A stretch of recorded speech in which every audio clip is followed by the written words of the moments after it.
Balaji study point के online कक्षा में आपका स्वागत है। हम 11th क्लास मैथमेटिक्स को पढ़ रहे हैं और आज हम स्टार्ट कर रहे हैं एक्सरसाइज 1.2 और इसके अंतर्गत पढ़ेंगे हम रिक्त समुच्चय, परिमित समुच्चय, अपरिमित समुच्चय और समान समुच्चय। अगर आप जानना चाहते हैं इन चारों समुच्चय के बारे में तो वीडियो शुरू से लेकर एंड तक देखें।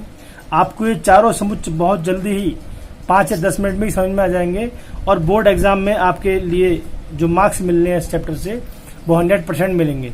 तो जैसे रिक्त समुच्चय देखो किसे कहते हैं। जैसे हम आपसे बोलें तो रिक्त समुच्चय, जैसे हम आपसे बोलें कि सींग वाले घोड़ों का समुच्चय, सींग वाले घोड़ों का समुच्चय, तो आपके मन में एक ही सवाल आएगा कि भाई सींग वाले घोड़े तो होते ही नहीं है। बात बिल्कुल सही है। हम आपसे बोलें कि साहब 5 पैर वाली गाय का समुच्चय, तो आपके दिमाग में बात आएगी कि 5 पैर तो गाय के होते ही नहीं है। तो रिक्त समुच्चय का मतलब क्या है?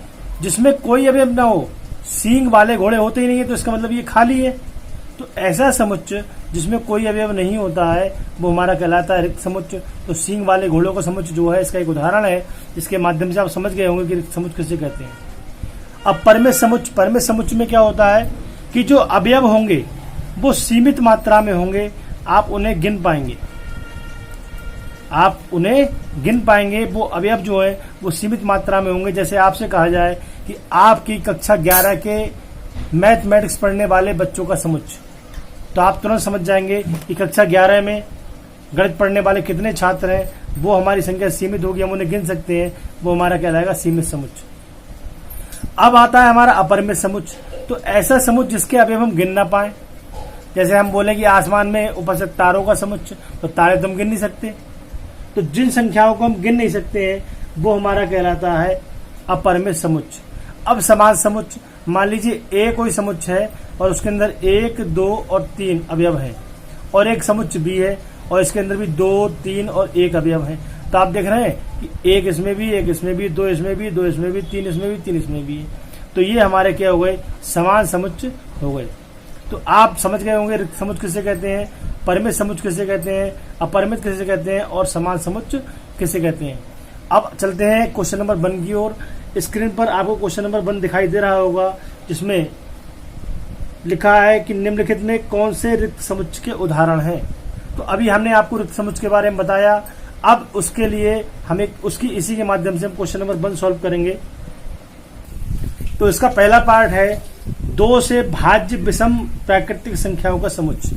अब मुझे आप बताइए कि 2 से भाज्य विषम संख्याएं, तो 2 से जो भाज्य संख्याएं होती हैं वो हमारी सम संख्याएं होती हैं।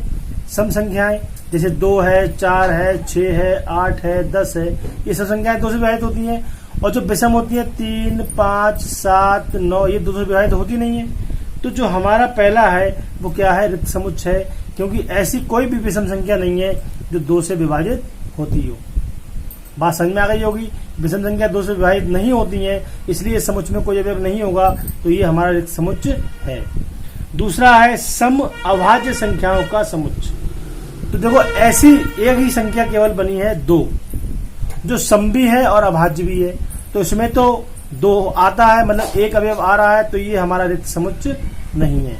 अब क्वेश्चन नंबर 3 की ओर चलते हैं। x सच दैट x एक प्राकृतिक संख्या है और x का जो मान है वो छोटा है 5 से, और साथ ही साथ x जो है बड़ा है 7 से।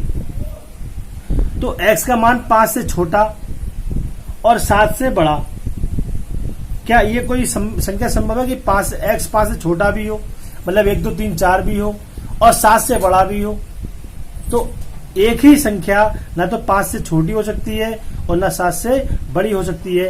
तो ये हमारा क्या है? रिक्त समुच्चय है। अब क्वेश्चन नंबर 4 की ओर बढ़ते हैं। बाई सच दैट बाई किन्हीं 2 समांतर रेखाओं का उभयनिष्ठ बिंदु है। तो आप ये बताइए कि 2 समांतर रेखाएं ये होती हैं। अब इन 2 समांतर रेखाओं का उभयनिष्ठ बिंदु मतलब क्या ये दोनों रेखाएं एक ही पॉइंट से निकली हैं? अगर ये एक ही पॉइंट से निकलती तो ये समांतर नहीं होती। तो समांतर है तो इनका कोई उभयनिष्ठ बिंदु नहीं होगा, अतः ये क्या है? एक रिक्त समुच्चय है, इसमें कोई अवयव नहीं होगा। तो आपके 4 पार्ट थे क्वेश्चन नंबर 1 के और चारों पार्ट आपने सॉल्व करे। अब हम बढ़ते हैं क्वेश्चन नंबर 2 की ओर। आपको समझ में आ गया होगा किस तरीके से हम इसे डिफाइन करते हैं। हम क्वेश्चन नंबर 2 की ओर बढ़ते हैं। अब क्वेश्चन नंबर 3 आपको स्क्रीन पर दिखाई दे रहा होगा, जिसमें साफ साफ लिखा है कि निम्नलिखित समुच्चयों में से प्रत्येक के लिए बताइए कौन परिमित है और कौन अपरिमित है। तो बिल्कुल 2 की तरह ही हमें अपरिमित और परिमित बताना है। एक्स अक्ष के समांतर रेखाओं का समुच्चय। अब आप देखिए, आपने अक्ष पढ़े होंगे ऐसे, ये वाला एक्स अक्ष होता है और ये वाला वाई अक्ष होता है। तो हमें एक्स अक्ष के समांतर रेखाएं चाहिए, इसके समांतर ऐसे ऐसे ऐसे, इधर इधर इधर। तो ऐसी रेखाएं इतनी सारी होंगी कि हम उन्हें गिन नहीं पाएंगे। तो ये जो पहला वाला इसका पार्ट है वो हमारा है अपरिमित समुच्चय। अपरिमित समुच्चय।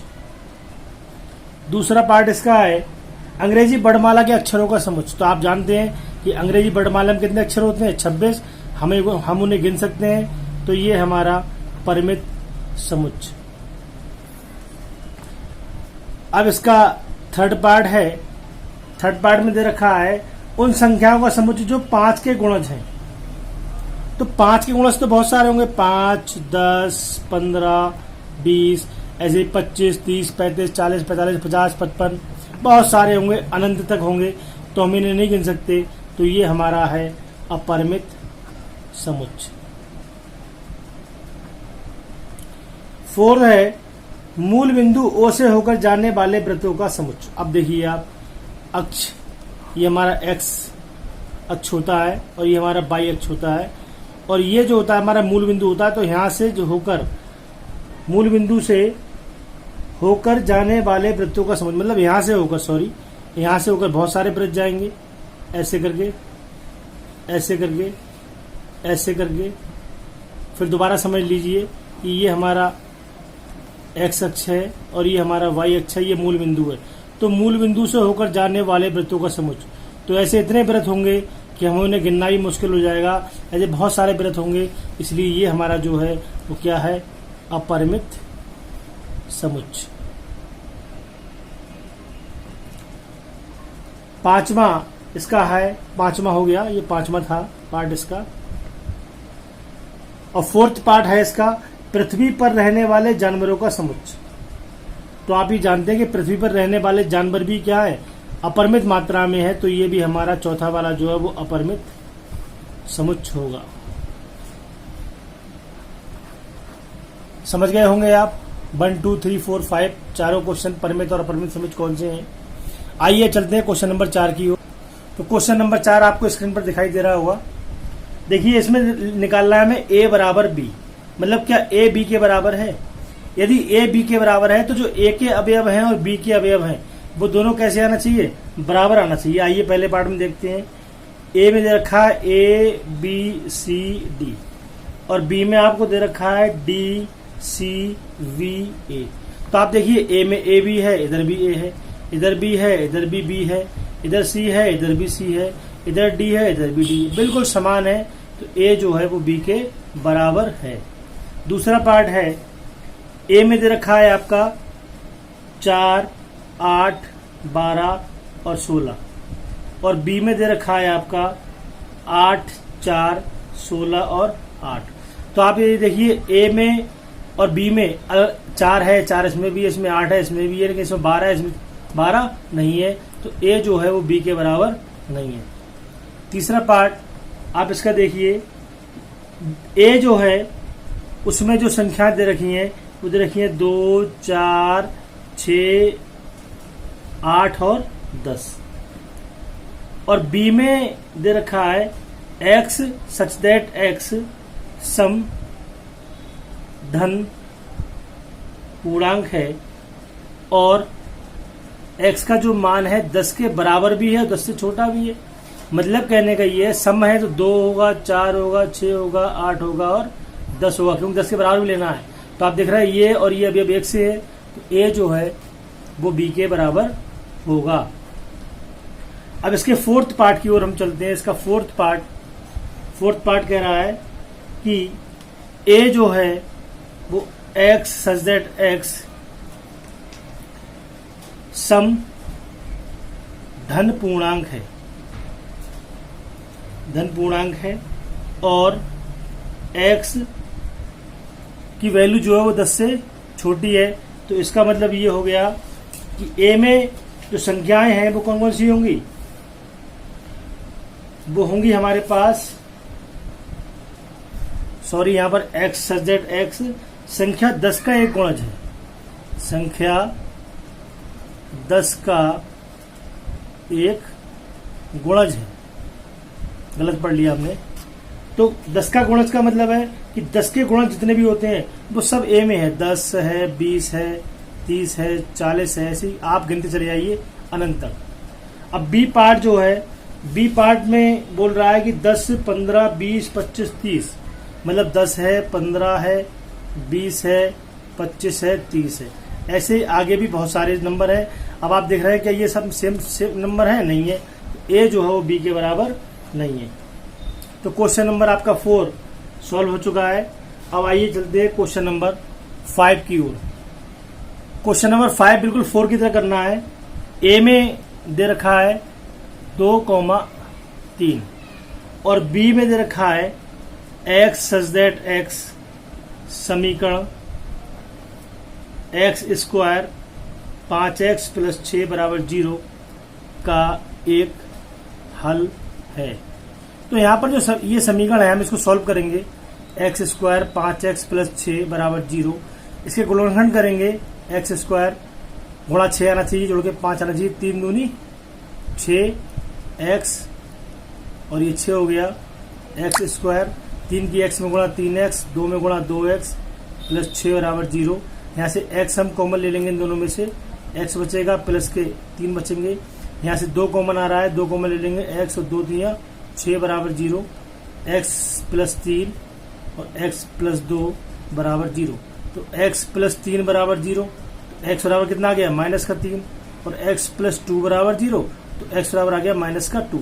तो जो b है उसके अब आए माइनस के 3 और माइनस के 2, और a में है प्लस 2 प्लस 3, तो a जो है वो b के बराबर नहीं है। अब इसका सेकंड पार्ट है, ये फर्स्ट पार्ट था इसका, अब इसका सेकंड पार्ट है कि a में फॉलो शब्द दे रखा है FLOW। अगर हम इसको लिखेंगे समुच्चय रूप में तो एक बार F लेंगे, एक बार O लेंगे, एक बार L लेंगे और एक बार लेंगे W। और B में दे रखा है बॉल्फ WOLF। अगर इसको भी हम समुच्चय रूप में लिखेंगे तो कॉमा लगा देंगे, तो वो W इसमें भी, W इसमें भी है, O इसमें, O इसमें भी है, L इसमें, L इसमें भी है। तो ये जो है वो A B के बराबर है। तो क्वेश्चन नंबर 5 आपका सॉल्व हो गया। अब क्वेश्चन नंबर 6 बिल्कुल सेम टू सेम आपको 5 की तरह करना है। यदि आप 6 ना कर पाए, 6 आप होमवर्क लीजिए, करके बताइए। यदि आप पर नहीं हो रहा है तो मुझे कमेंट द्वारा बताएंगे, ताकि मैं क्वेश्चन नंबर 6 भी आपको अवेलेबल करा सकूं।